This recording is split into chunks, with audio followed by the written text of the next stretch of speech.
Today I will be discussing why I believe Formula Vee is the best new player-friendly car and better for development over the Formula Ford 1600. Although not the iconic MX-5 series where I began my iRacing journey, I'll be making some brief points on handling, racecraft, the cons of the series, and just some overall things I've noticed during my experience in Formula Vee. The title might be a little clickbaity, but might have some truth behind it.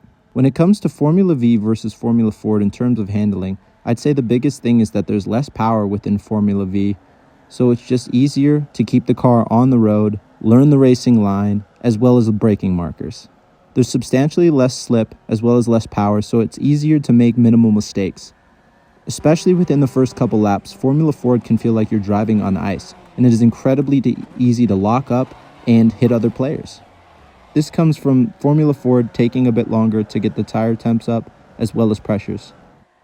When driving Formula Ford, it can feel like the car is on a knife edge, and as a beginner with limited car control and experience, the racing becomes less about learning and more about finishing placement and surviving, which doesn't help the racer, especially as a beginner, build up the foundation that'll help them along their journey.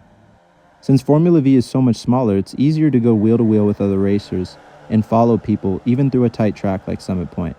Since Formula Vee has a limited top speed, the closing speeds into the braking zones are also substantially less, so it's a lot harder to overjudge a braking zone and take out the guy in front of you. With regards to Slipstream, I'd say that Formula Vee has a slightly more powerful one. This means that even if you're a bit off the pace, as long as you're within half a second to a second behind the next car, you're able to keep up with them and apply some pressure that might force them into a mistake. Between the car size and Slipstream, this can create some incredibly intense racing with more than 2 cars, as you've seen throughout this entire footage.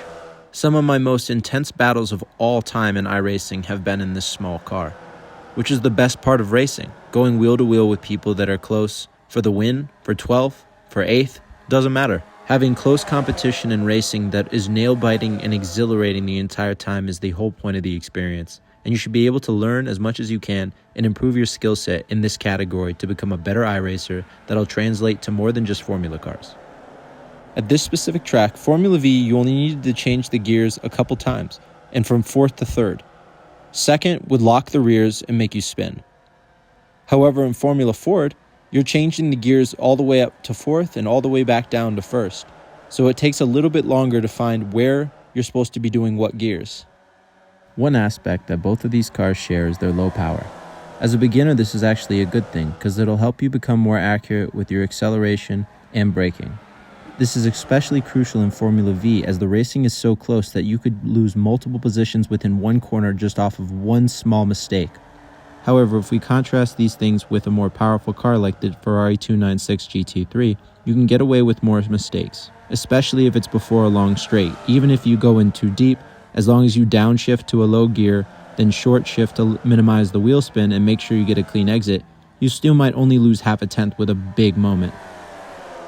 However, in Formula Vee or Formula Ford, if you do the same thing and attempt to get a clean exit, there isn't as much power or acceleration, so it just won't do the same thing. And since the cars are so small, multiple people can pass you, and you could get yourself into a kerfuffle like Kevin Harvick says. That's the word of the year, by the way. And if you've made it this far, make sure you comment kerfuffle. Well, we got quite the kerfuffle right there. When racing Formula Vee, there are some cons. The biggest being that if you go off track, crash, or are just off the pace, it can be very hard to gain back the momentum you've lost, and the race can be very boring and lonely. Also, since the car is so stable relative to the MX-5 or Formula Ford, it can also boost your IRR/confidence above your actual skill level. If I could go back to when I began my iRacing career, I would have started off in Formula Vee to get out of the rookie class. I began in the MX-5 rookie series, which sometimes is too aggressive, and if you pass someone on merit, they'll intentionally wreck you. However, that being said, anything of that sort can happen in any session in any series when it's online racing. Just look at this moment from Formula Ford this week. You've got to see this idiot. This is just great. I'm up in front. The inside's covered off. There's nothing there. Dude tries to send it on the grass. I'm like, what are you doing? Like, here's what I did on this, because I just saw it coming from a mile away.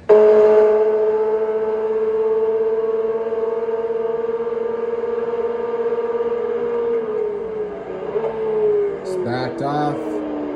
Didn't even turn in the corner so I didn't crash myself. Like, what are you doing, dog? Have you guys had similar experiences racing Formula V? And do you plan to race more of it? Let me know in the comments below.